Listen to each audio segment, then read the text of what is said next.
በሰርጉ ዕለት ከጎኑ ቁጭ ብላ ባማችሁ ግለሰብ ምክንያት ሁሉንም ታዳሚዎቹን አባሯል። የኢትዮጵያ ትልቁ ተራራ ማን ነው? ስሙ ማን ይባላል? ኑሮ ነው።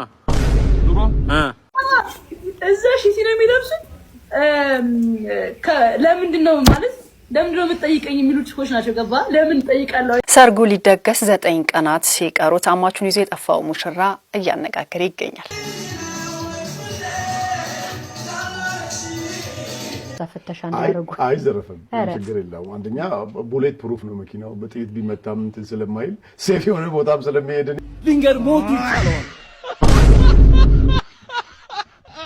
ሰላም ጤና ይስጥልኝ የተከበራችሁ የተወደዳችሁ ቻናሌ ቤተሰቦች እንዲሁም አዲሶች እንኳን በሰላም መጣችሁ። ለማታውቁኝ ዋይዲቶም ነኝ። ዛሬም እናንተን ዘና ፈታ የሚያደርጉ የሚያስቁ የሚያስገርሙ ቁም ነገር እያስጨበጡ ግን የሚያዝናኑ ቪዲዮዎችን ይዤላችሁ መጥቻለሁ። ከናንተ የሚጠበቀው ቤተሰቦቼ ሙሉ ቪዲዮ እስከመጨረሻ የተመለከታችሁ ዘና ፈታ ማለት ብቻ ነው። ቤተሰቦቼ ባለፈው ሳምንት ቅዳሜ እንግዲህ የአውሮፓ ቻምፒየንስ ሊግ የፍጻሜ ጨዋታ ተከናውኖ ነበረ በፔዤ እና በኢንተር ሚላን መካከል። ፔዤ እንግዲህ አስደንግጦናል 5-0 አሸንፎ ያንን ጨዋታ የሚገርማችሁ ብስራት ኤፍኤም ላይ በእንግድነት 433 ስፖርት ላይ ተጋብዤ ሄጄ ነበር እና የሚገርም ቆይታ ነበር ያሳለፍኩት። እንዴት ነበር ጨዋታው? እንዳሰባችሁት ነበር? እኔ ኢንተር ሚላንን ስደግፍ ነበር ግን አልሆነም። ያው ብዙዎቻችሁ ኳስ እንደምትመለከቱ ስለማቅ ነው። እና በጣም ያስገረመኝ አንድ ነገር ነበር። የ433 ስፖርት ኮሜንታተር የሆነው እስራኤል ደርቤ ላይክ በጣም ነበር ያስገረመኝ። በጣም ማለት ነው። ሞመንቱን እስኪ ላሳያችሁ። ማክቶመናይ እጅግ በጣም ድንቅ ታሪኩ ለመጀመሪያ ጊዜ 1970 እንደ አውሮፓውያን አቆጣጠር የተመሰረተው ፓሪስ ሳን ጀርማን በታሪኩ ለመጀመሪያ ጊዜ የአውሮፓ ሻምፒዮንስ ሊግን ዛሬ እዚህ ጀርመን እዚህ አሊያንዝ አሬና ላይ ሊያነሳ ነው። በጣም የሚገርም የእግር ኳስ እውቀት ነው ያለው። ያ ብቻ ሳይሆን ጨዋታውን ሲያስተላልፍ የነበረበት መንገድ እዛው በአካል ተገኝቼ ስከታተለው በጣም ነበር የገረመኝ። በጣም ማለት ነው። እኛ ቪዲዮ ስንሰራና ሬዲዮ ይለያያል፣ ግን ሬዲዮ ላይ ለካስ እንደዚህ ነው ያልኩኝ ማለት በጣም ነበር ያስገረመኝ፣ በጣም ነበር ያስደነቀኝ። በዚህ አጋጣሚ በጣም እስራኤል ደርቤ ላደንቅ እወዳለሁ። በጣም የሚገርም ኮሜንታተር ነው። ሌላው ደግሞ ቬሮኒካ እስራኤል እንኳን ተወለድሽ። ያው ቢዘገይም እንግዲህ እንኳን ተወለድሽ። ቪዲዮቼ እንደምትከታተይ ያውቃለሁ። ፈጣሪ እድሜና ጤናን አብዝቶ ይስጥሽ፣ እድግ በይልኝ። ዛሬም ቪዲዮ ተጋብዙልኝ። መልካም ቆይታ ይመቻችሁ። በሰርጉ ዕለት ከጎኑ ቁጭ ብላ ባማችሁ ግለሰብ ምክንያት ሁሉንም ታዳሚዎቹን አባሯል። ምግብ የማይበሉም አበሻ ድሮም በልቶ ማማት ነው ሲል ሁሉንም ታዳሚዎቹን ወደ የቤታቸው መልሶ የመጀመሪያው ማለት ነው ወጥ ረገጠ የተባለ ሰው ይሄ ነበረ። ምክንያቱ ለምንድን ነው ብዬ የምር እኔ ራሴ ግራ ገብቶኝ ነበር። አሁን ምክንያቱን ተረዳሁኝ። እኛ አበሾች ስንባል እኮ ችግር አለብን አይደል? እንዴት ነው ሰርግ ቤት ድግስ ተደግሶ ሰው በልቶ ጠጥቶ አያመሰግንም ወይ እንትን የሌለው ምግብ እንዲያለ የተቻለ ብዙ ጊዜ ማለት ነው። ስለዚህ ይሄም ቤተሰብ ነው። አንዷ እንደዚህ ስታወራ ሰምቶ ነው እንግዲህ እንደውም አይበሏትም ብሎ ወጥ ረግጦ ድስቱን አይከፈትም። ምን ሊዘጋ ይችላል? ሩት እግር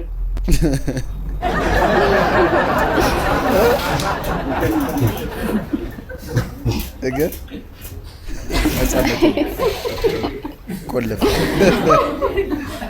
ለማለት ፈልጋለሁ ስለሚከፈት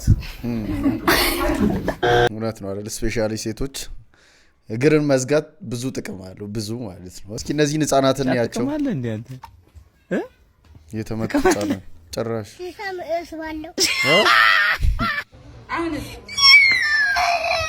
ይዋት ምንም እኮ አልነካቻት። ተው ልጆች ተው። ሁለተኛ ተቆርጣላ አቆርጥ ዘለቀ እልጡ ይላውጣናውን ጨንጓራን ካወጣው ተባ ዘለቀ አሁን ተቀርጻል። ከዚህ በኋላ ትከሰሳለህ። ሄደ መሞት ነው በቃ። እንዴ አረዩ ልግደል ናድረስልኝ ናውጣው ውርዬ የለችም።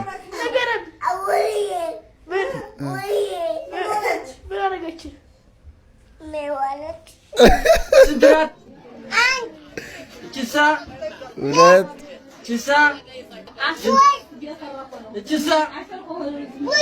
ብዙ ተጨምሮስ አሉ።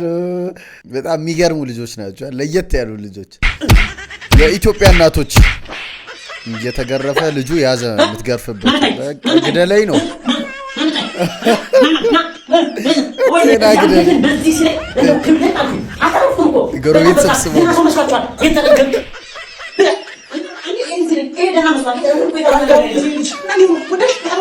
ያው እንግዲህ ልጅ የታሪክ ይሄን ያዘመን መጣ ያው ያዘመን መጣ እናት እየገረፈች ተሳስተ ለመያዝ ምናምን ከሞከርክ ሴትም ሆንሽ ምንም በቃ አለቀ። አደካ አንተ በቃ ና ደብድበኝ ግደለኝ። እሱ ብቻ እኮ አይደለም የዛን ቀን እንደዛ ያልፋል። አሁን እንዳያችሁት ዘመድም ይምጣ ጎረቤትም ይምጣ በቃ ማንም ይምጣ ልጄ ሊገለኝ ሊደበድበኝ አይቀርም። አርፈ መገረፍ ነው። ተገርፈ ኋላ ኮምፕሌን ማድረግ ነው እንጂ ከያዝኩ አለቀ። እንግዲህ ማዘር የምትሰሚ ከሆነ ምንም ማድረግ አልችልም። እውነታው ነው። ፈጣሪ አውቃለሁ ብዙ ችግር እንዳለብኝ አውቃለሁ። ሁሉንም ቅረፍልኝ አይደለም ፈጣሪ ግማሹን ለጓደኛዬ ይሰጥልኝ። እኔ ምን አባላር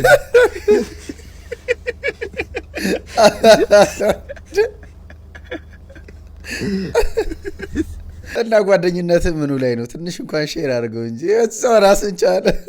እስኪ ቪዲዮ ያው እሺ፣ ሰው ሲመረቅ ኮንግራቹሌሽን እንላለን። ሰው ሲሞት ምን እንላለን?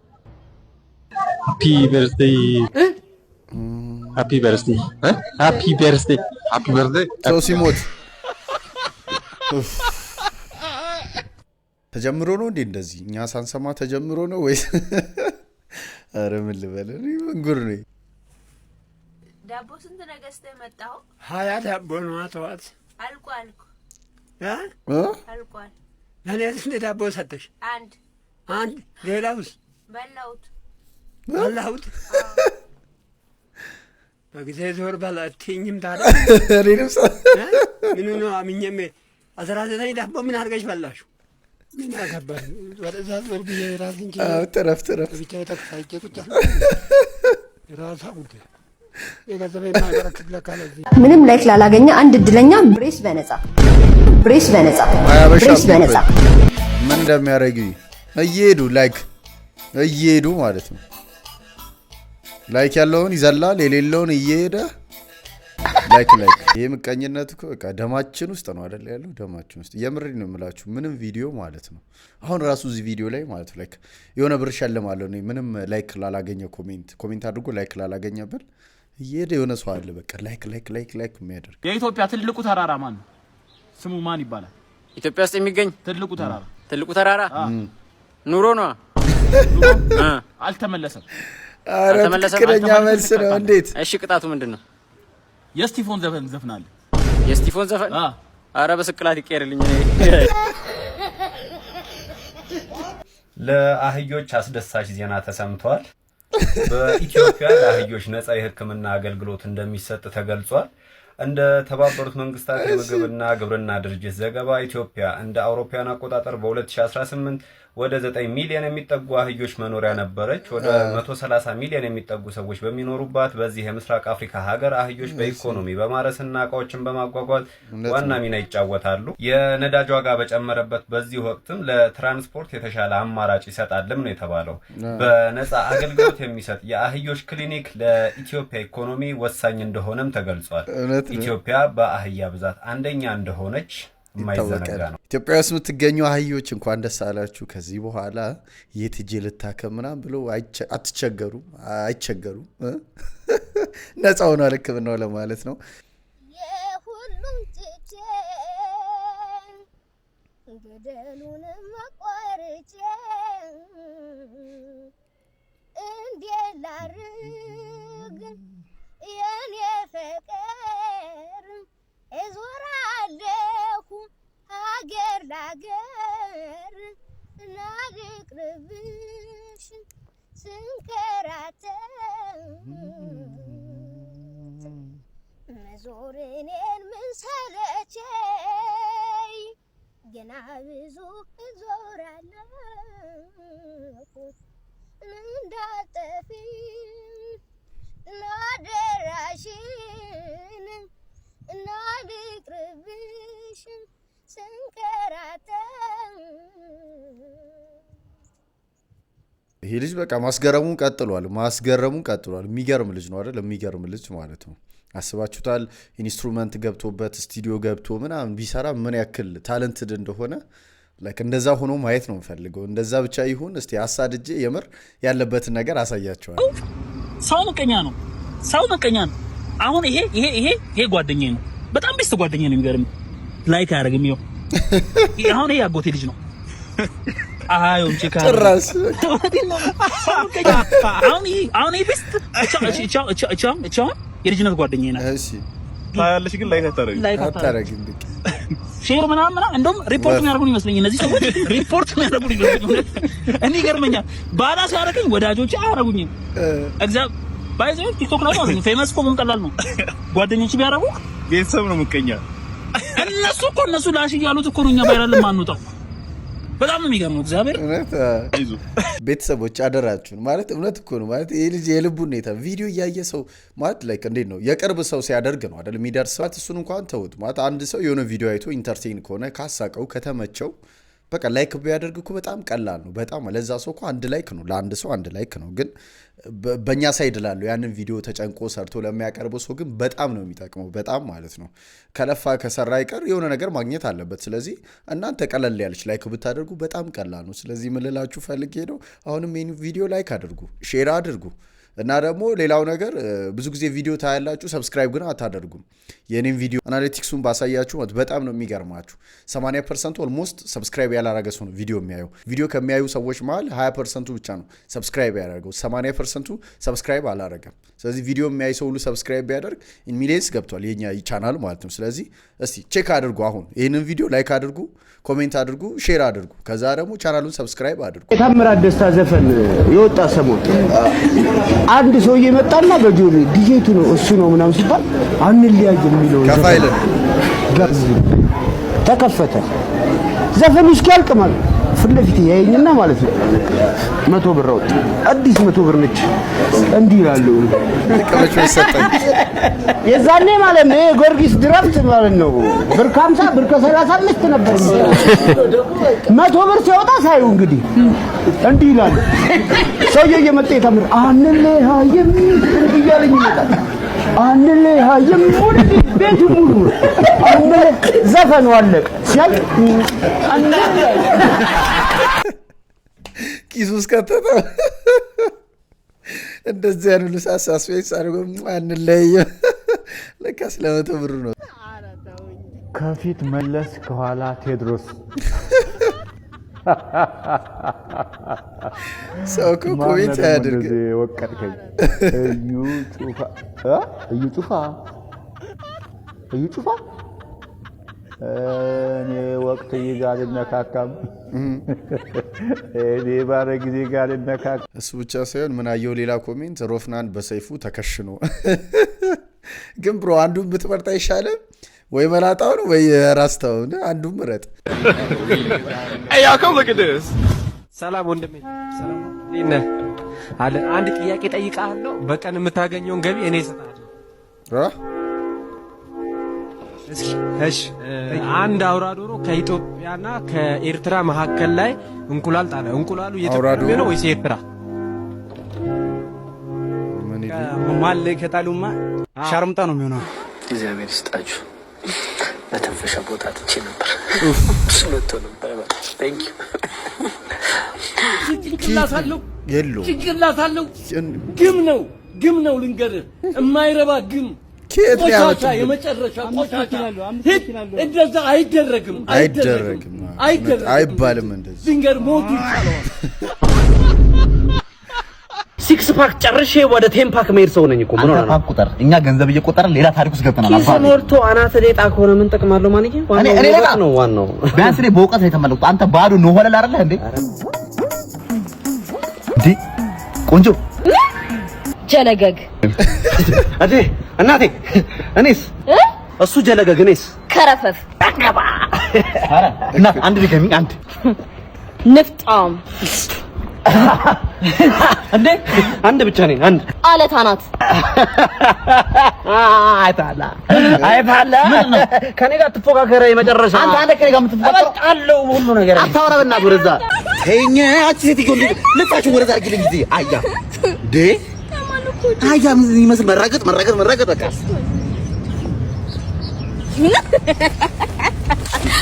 አቆሚ አልፈልግም። ለስተ በቃ እቺ ይሰብራል እኮ እንዳንተ መሰርኩ እንዴ? ተረጋጊ። ለተወሰነ ደቂቃ እስቲ ረጋ ብለሽ ቁጭ በይ እስቲ። እንዴ እንደውም ተውሽ እሄዳለሁ። የራስሽ ጉዳይ።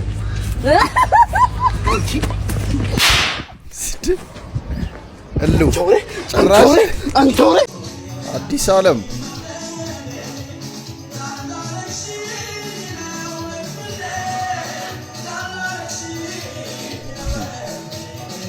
ምን ጀመርሽ?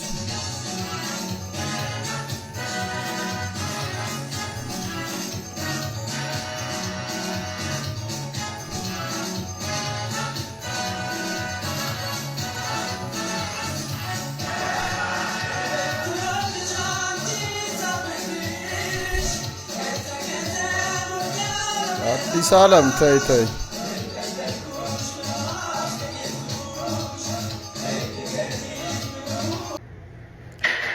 ብር ላለማውጣት ብዬ ራሴ ካልሰራው ስል ስቶቭን ምጣዱን ሲያበራው አይከፈታል።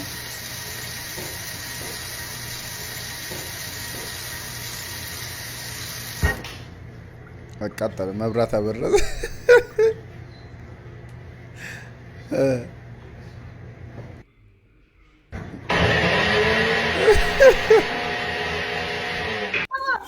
እዛ ሺቲ ነው የሚለብሱት። ለምንድን ነው ማለት ለምንድን ነው የምትጠይቀኝ የሚሉ ችኮች ናቸው። ገባ ለምን ጠይቃለሁ አይነት። ሰላም እንዴት ናችሁ? እንግዲህ በእነዚህ አይነት ቪዲዮ ስመጣ ለመጀመሪያ ጊዜ ነው። ይሄን ቪዲዮ አይቼ ማለፍ አልቻልኩም። እንደ አንድ የድሬዳዋ ልጅ፣ እንደ አንድ የድሬዳዋ ተወላጅ፣ በድሬዳዋ ማህበረሰብ ውስጥ እንዳደገ የድሬዳዋን ባህልና ወግ እንደሚያውቅ እንደ አንድ ሴት ይህንን ቪዲዮ አይቼ ማለፍ አልቻልኩኝም። እንግዲህ እህታችን ጃኒ የድሬዳዋን ሴቶች ክብር በሚያዋርድ በማይመጥነን መልኩ የምንለብሰው ሺቲ ምንነት ስታብራራ ሰምተናል። እኛ የምንለብሰው የሺቲ ማለት ባህላችን፣ ማንነታችን፣ ውበታችን እና መገለጫችን እንጂ እሷ እንዳለችው ክብር የሌለን ሴቶች ሆነን አይደለም። የድሬዳዋ ሴት ማለት ራሷን የምታውቅ፣ ክብሯን የምታውቅ፣ ማንነቷን የምታውቅ ጠንቃቃ ሴት እንጂ እሷ እንዳለችው ክብር የሌለን ክብራችንን መሪ ላይ የምንጥል ሴቶች አይደለንም። እንግዲህ ድሬዳዋ መተሽ በፍቅር ለተቀበለሽ ፍቅሩን አሳይቶ ለሸኘሽ ማህበረሰብ እንደዚህ አይነት ምላሽ ሚዲያ ላይ ወጥተሽ መስጠትሽ በጣም ያሳፍራል። አፍሽ ሲከፈትም ደግሞ ጭንቅላትሽ ምን ያህል ባዶ እንደሆነ ነው እንድናይ ያደረግሽን። እንግዲህ ጃኒ የሰራችው ስህተት በህግ የሚያስጠይቃት በመሆኑ በህግ አግባብ እንድትጠየቅልን እንደ ህግ ባለሙያነቴ ደግሞ ሙያዊ ድጋፌን ለማድረግ ዝግጁ መሆኔን እገልጻለሁ። ጃኒ እንግዲህ ሰሞኑን በቃ እንዳለ መነጋገሪያ ይሆናለች። አሁን እንደሰማችሁት የድሬዳዋ ሴቶች ወንድ ልጅ አብሮ እንትን ማለት ከፈለገ ለክ መጠየቅ የለበትም። ሺቲ አድርገው እንደው እንዴት ጠየቅኝ ነው የሚሉት፣ ዝም ብሎ ነው እንትን የሚሉት አይነት ወሬ ነው ያወራችሁ። ላይቭ ላይ ነው ቪዲዮ ሰርታበት ሳይሆን ያንን ኮንቨርሴሽን ላይቭ ላይ ነው እንደዛ ያለችው። አንድ ሰው ተሳሳተ ማለት ከተጠያቂነት አይድንም፣ መሳሳትም ያስጠይቃል። ስፔሻሊ ደግሞ እንደዚህ በሚሊዮን ፎሎወርስ እያላት እንደዚህ አይነት ነገር ማድረጓ which is completely wrong፣ ትክክል ያልሆነ ነገር ነው ያደረገችው። ወጥታ ይቅርታ መጠየቅ አለባት እየተባለ ነው። ብዙ ሰዎችን አስከፍታለች። እውነት ለማውራት ያወራችሁ ነገር ትክክል አይደለም፣ ግን ኢንቴንሽናል ተዘጋጅታበት ነው ከተባለ አይደለም። አንዳንዴ ላይቭ ላይ እንዴት ነው ሰው ልጅ ማስተዋል መቻል አለበት። የመጣውን ነገር ዝም ብሎ ማውራት ራሱ ዋጋ ያስከፍላል። ለቀል ብላ ነው ዘጋ ያወራችሁ፣ ግን ሲመጣ ሰዎቹ ጋር ሲደርስ ግን ሜሴጁ ሌላ ነው። እንዳልኳችሁ ደግሞ ትልቅ ፎሎወርስ ያለ ቲክቶከር ነች። ሶ ይሄ ነገር ጥሩ አይደለም። ስለዚህ አይ ሆፕ ጃኒ ወተሽ የይቅርታ ቪዲዮ እንደምትሰሪ እሱን የተሻለ የሚሆነው። የቀን ውጪ ምን ያህል ነው ብዬ ገምታለሁ። ያስቃል። አዎ ሽቶንም ጨምሮ ነው ወይስ ኤቭሪቲንግ? ሽቶ ከተጨመረማ አለቀ። ያንዳንዱ የኢትዮጵያ ሕዝብ ፌንት ነው የሚሰራው። አይ ወጪ በጣም ብዙ ወጪ አለብኝ። ያው የዕለት ወጪ ሲባል ለቢዝነስ የምታወጪው ወጪ አለ። እኔ አሁን ዛሬ ጧት ወደ አዳማ ከመሄድ በፊት ቁርስ ለመብላት መኪናን እያሳጠብኩ ቪዲዮ ሰርቼ 3000 ብር ከ3 እስከ 5000 ብር ለተቸገረ ሰው ሰጥቻለሁ።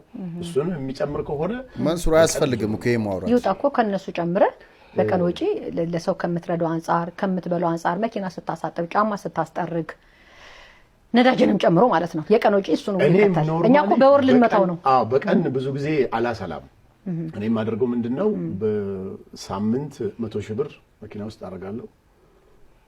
የሳምንት ወጪ መኪና እንዳይዘረፍ እዛ ፍተሻ እንዳያደርጉ። አይዘረፍም፣ ችግር የለውም። አንደኛ ቡሌት ፕሩፍ ነው መኪናው፣ በጥይት ቢመታም እንትን ስለማይል ሴፍ የሆነ ቦታም ስለሚሄድ እኔ ናው ፎንቲ ማለት ነው መንሱር 500,000 ብር ስለሰጠው እንጂ በቃ እንዲህ እየጮኸ ቢስቅ ምናምን ሁላ አይጠላም መንሱር። እኔ አንዳንዴ ኮሜዲያንም ይመስለኛል አንዳንዴ ደግሞ የሚያደርጋቸው ነገሮች ግራ ነው የሚገቡኝ አሁን ላይ የቀን ወጪ ስንት ነው ተብሎ ነው የተጠየቀው ግን እሱ ምንድነው የሚለው አላስፈላጊ ነገር ጧት ለተቸገረ 3000 ብር ሰጥቻለሁ ምናምን ብሮ ለምን አስፈለገ እሱ ለምን አስፈለገ አያስፈልግም እኮ በቃ የተጠየቀው የቀን ወጪ ስንት ነው እንደዚህ አብራርተ ለዚህ ምናምን አይደለም እዚህ ጋር መስጠቱን ለማሳየት እየሞከረ ነው which is not good ትክክል አይደለም ያደረገው መናገር አያስፈልግም እና መንሱር ከባድ ነው ብቻ ከባድ ቀጥለን ደግሞ ዶንኪ ቲዩብ ላይ የምናውቀው ኮሜዲያን እሸቱ መለሰ ያው ብዙ ኢትዮጵያን ያውቁታል ግን አሁን ላይ ክስ እየቀረበበት ነው ሰሞኑን ክስ ስላችሁ የፍርድ ቤት ምናምን አይነት ክስ ሳይሆን ሶሻል ሚዲያ ላይ የሆኑ ጥያቄዎች ተነስተውበታል እስኪ ምን እንደሆነ እንመልከተው አይገርምም የኮሜዲያን እሸቱ ልጅ ቴሌቪዥን አያይም ጥሩ ነው ስልክ ፊቱ አይወራም እሱም ጥሩ ነው በየትኛውም ቴክኖሎጂ ባፈራቸው ነገሮችም ፊልሞችን ወይም ደግሞ የትኛውንም አይነት አኒሜሽን ወይም የልጆች ፕሮግራሞችንም አይመለከትም ወይም እንዲያይ አይፈቀድለትም ይሄም እጅግ በጣም ጥሩ ነው ግን ጥያቄው ራሱ ኮሜዲያን እሸቱ በቅርብ የጀመረው ጋሽ እሸቱ የተሰኘው ዩቲዩብ ቻናሉ ላይ የጀመረው የልጆች ፕሮግራሞች የማን ልጆች እንዲያዩት ወይንም እንዲጣዱበት ነው የተዘጋጀው ወይም እየተሰራ ያለው ነው ለዛውም ደግሞ እጅግ የተደከመባቸው ለልጆቹ የህይወት ስንቅ የሚሆኑ ዝግጅቶች ተብሎ ነው እየቀረበ ያለው እና ምን ለማለት ነው ወይ ድምጽና አጥፍቶ ጸጥ ብሎ መስራት ነው ካወሩም ደግሞ መርጦ ማውራት ነው ስሙት ለማንኛውም ስልጠናዎች ኤአይ ላይም ብዙ ደረጃ በመውሰድ በማንበብ በጣም ከሚዲያ ጠብቀን ያሳደግነው ሞግዚት በስነ ስርዓት ቀጥረን ሞግዚቷን ስልጠና እየሰጠን እየተከታተልን መታወራውን ፊቱ ስልክ ማውራት አትችልም የኛ ሞግዚት ፊቱ ስልክ ይትባረክ ስልክ ውስጥ ጌም እንዳለ አያውቅም ሞባይል መነጋገሪያ እንደሆነ ነው የሚያውቀው እኔ ሰጠው ተቀብሎ ብሎ ይሰጠኛል ጌም እንዳለ ውስጡ አያውቅም አጠገቡ ህፃን ልጅ ጌም የሚጫወት እንኳን እንዳይኖር ዘመድ ጋር እንኳን ይዛው ስትሄድ ትጠነቀቃለች ሞግዚቷ እንዳያሳዩት ማለት ነው ቴሌቪዥን ላይ አኒሜሽን ይትባረክ አይቶ አያውቅም አንድ ቀን ስፓይደርማን ከፈትኩ ይሄ ልጅ ለምን ሁሌ መዝሙርና መንፈሳዊ ነገር ነው የምናሳየው ስፓይደርማን የጻናት ከፈትኩኝ አየውና ወጣ ኳስ ሊጫወት በቃ ትትውት ማለት ነው ዋው አልኩኝ ማለት አልተጻፈም ገባ እኛ የሚመስለው ልጆች ጌም የሚወዱ አኒሜሽን የሚወዱ ነው አይደለም የተጻፈባቸው ነው የሚወዱት ምንድነው የጻፍክበት ነው እንደተወለደ ምን ላይ የጣድከው ልጅ ነው ሶ ግን ምን ሆነብኝ መሰለ እንደዚህ ከሚዲያ ካልባለው ሚዲያ ላይ ይቼ በጣም በተጠበቀ መንገድ ሲያድግ አንድ አመት ከ9 ወሩ ላይ ቃል ስንት ቃል ነው የሚያወጣው ይሄ ልጅ ኤአይ ሳነብ ከአንድ አመት ከ6 ወር እስከ 2 አመታቸው ከ50 እስከ 200 ቃላት መናገር አለባቸው ህፃናት ይላል ልጅስተረግም ኤአይ ጠይቅ እንዴት አልጠይቅም አባት እውነታው እንግዲህ ይሄ ነው ልጅቷ ያነሳችሁ ፖይንት ትክክል ነው አይደል ሪል ነው ግን ይሄ ዓለም የሚሰራው እንደዚህ ነው ለምሳሌ ቻይና ቲክቶክ ሰርታ ለዓለም ዝበትናለች ግን ቻይና ውስጥ ቲክቶክ አይቻልም እዚህ ጋም ሴም ስቶሪ እንደዚህ ነው እና ነገሮች እንዲህ ነው የሚሰሩት ግን ይሄ የብዙ ሰዎች ጥያቄ ነው በጣም ኮምፕሌን እየመጣ ያየው ስለሆነ ነው ስለዚህ የልጆቻችሁ ኃላፊነት የናንተ ነው ቤተሰቦች የናንተ ነው ሰርጉ ሊደገስ 9 ቀናት ሲቀሩት አማቹን ይዞ የጠፋው ሙሽራ እያነጋገረ ይገኛል የ20 ዓመት ወጣት ነው የተባለው ሙሽራ ሰርጉ ሊደገስ ሳምንት ሲቀረው ሊያገባት የተዘጋጀ የነበረችውን እንስት እናት ከሆኑት የ40 ዓመት ሰው ጋር መጥፋቱ የበርካቶችን ትኩረት የሳበ ጉዳይ ሆኗል። ራሁልና ሺቫኒ በህንዷ ኡተር ፕሬዴሽ ግዛት በአሊግራ ከተማ ነዋሪ የሆኑ ወጣት ጥንዶች ሲሆኑ ግንኙነታቸው ወደ ትዳር ለማሳደግም በመጪው ረቡዕ ማለትም ኤፕሪል 16 ቀን ሰርግ ሊደግሱ ቀን ቆርጠው ነበር። በዚህ መሰረትም ወዳጅ ዘመድ በደስታቸው ቀን ይገኝ ዘንድ የጥሪ ካርድ ልከዋል። ተጋባዦቹም ይዘውት የሚሄዱትን ስጦታ ማዘጋጀት ጀምረዋል። ነገር ግን በጉጉት የሚጠበቀው ቀን 9 ቀናት ሲቀሩት ታዲያ በርካቶችን ያስደነገጠ ነገር ተፈጠረም። የ20 ዓመቱ ወጣት ሙሽራ የውሃ ሽታ ሆኖ ቀረ። እዚያ ያዩት የሚል ሰውም ጠፋ። ነገር ግን ሙሽራው ለብቻው አልነበረም የጠፋው። አኒታ የተባሉት የሙሽሪት እናትም አብረውት ነበሩ። ነገሩ ግን በዚህ ያበቃ አልነበረም። ቀስ እየተባለ ነገሮች ሲጣሩ ወጣቱ ለአዲሱ ጎጆ መቀለሻ ሲባል ከፍቅረኛው ጋር በመሆን ያጠራቀሙትን ገንዘብ የሙሽሪት እናት ደግሞ ከባላቸው ጋር በመሆን ሲቆጥቡት የነበረውን ገንዘብ ይዘው ነበር የጠፉት። ወይ ዘንድሮ አለ ኤፍሬም ምን ጉር ነው የምንሰማው? እናት የልጇን ባል ደግሞ ከሚስቱ እናት ለማሰብ ራሱ ይከብዳል ለማሰብ ማለት ነው። ሰላም ቤተሰብ እንዴት ናችሁ? ናዮ ነኝ። በጣም ከረጅም ጊዜ ከጆን ዳንኤል ጋር የታሰረችው እስር ቤት ውስጥ አርግዛለች ሲባል ተፈታለች ነበርና ሳይ አልቻልኩም። ሙሉ የኢትዮጵያ ሕዝብ ማለት ይቻላል ከጎን የነበራችሁ ሰው ችግር ውስጥ በገባ ሰዓት በወደቀ ሰዓት ከጎን መሆን የበሰለ ነገር የለም። እዛ ሰዓትም ነው ሰው የምትለይበትና ይሄን ያህል ሰው ይወደኛል፣ ይሄን ያህል ሰው ለኔ ይጨነቃል ያስባል ብዬ አስባለሁ። እግዚአብሔር መልካም ነው። እግዚአብሔር ይመስገን። አይጠላውትም ማለት ማየት ጥሩ ነው። ምንም ነገር በህይወታችሁ እና ወጣትነታችሁ ላይ ደግሞ መፈተን ጥሩ ነው። ሳይመሽና በጣም ሰው አይችበታለሁ። ይሄንንም እንዳይ ነው ማን ወዳጃችሁ እንደሆነ ማን ጠላታችሁ እንደሆነ የምታዩበት በቃ የህይወታችሁን መስመር የምታስተካክሉበት መንገድ ነው። በቃ እግዚአብሔር የሚያመቻችላችሁና ሲፈትናችሁ በብዙ መንገድ ይፈትናችኋል። እኔ እግዚአብሔር ብዙ ነገር ያሳየኝ በህይወቴ። ቤተሰቦች የዛሬ ቪዲዮአችን ያያችሁትን ይመስል ነበር። እንዴት ነበር? ሀሳብ አስተያየታችሁን በነጻነት ኮሜንት አድርጉልኝ። ለዚህ ቻናል አዲስ የሆናችሁ ቻናሉን ሰብስክራይብ ማድረጋችሁ እንዳትረሱ። በቀጣይ ባሪ ቪዲዮ ተመልሼ እመጣለሁ። ሰላሙን ጤናውን እስከዛው ብዝት አድርጎ ይስጣችሁ። ቻው